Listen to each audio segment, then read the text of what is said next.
আমাদের মনের ভিতরে যেসব চিন্তা আসে এগুলো ফেরেশতারা জানে কিনা? আমাদের মনের খবর আল্লাহ জানে, সেটা তো আমরা জানি। ফেরেশতারা জানে কিনা এটা একটা দরকারি প্রশ্ন। যদি বলেন যে জানে না, তাহলে হাদিসে আসছে মান হাম্মা বিহাসানাতিন, যে ব্যক্তি মনে মনে কোনো ভালো কাজ করার প্রতিজ্ঞা করলো, ফালাম ইয়ামালহা, কিন্তু কাজটা সে করার সুযোগ পায় নাই, কিন্তু নিয়ত ছিল তার পাক্কা যে সে করবে, কিন্তু করতে পারলো না।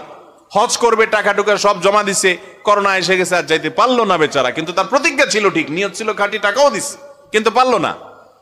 তো নবীজি বলেছেন ওই যে নিয়তটা খাঁটি ছিল, ভেজাল ছিল না, কিন্তু কোনো কারণে হয় নাই, তো আল্লাহ তাআলা তার কারণে তাকে সওয়াব দিবেন। এখন এই সওয়াবটা লিখবে কে? ফেরেশতা। তো ফেরেশতা যদি না জানে কি নিয়ত করছে, কেমনে লিখবে? এটা একটা ক্রিটিক্যাল প্রশ্ন। আবার হাদিসে আসছে কেউ যদি মনে মনে কোনো খারাপ কাজের কথা চিন্তা করে, খারাপ কাজের কথা কি করে ভাই? চিন্তা করে মনে মনে, আর চিন্তা করার পর সে প্ল্যান করছে সে এই খারাপ কাজটা করবে, মনে মনে নিয়ত করছে, প্ল্যান করছে এই কুকামটা সে করবে, কিন্তু এরপরে সে খারাপ কাজটা আর করে নাই, আল্লাহর ভয়ে সেটা ছেড়ে দিছে, করে নাই। সাথে সাথে ওই খারাপ কাজ করার নিয়ত করার পরও যে সে করে নাই, ফিরে আসছে, এই জন্য তার আমলনামায় একটা সওয়াব লেখা হবে। এখন ফেরেশতা মনের কথা যদি না জানে লিখবে কেমনে এগুলা? এটা জটিল প্রশ্ন না?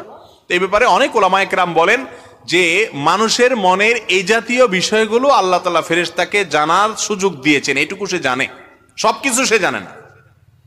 আবার অনেক উলামায়ে কেরাম বলেছেন বান্দা কি নিয়ত করেছে না করেছে আল্লাহ তাআলা সেটা রিপোর্ট ফেরেশতাকে জানিয়ে দেন।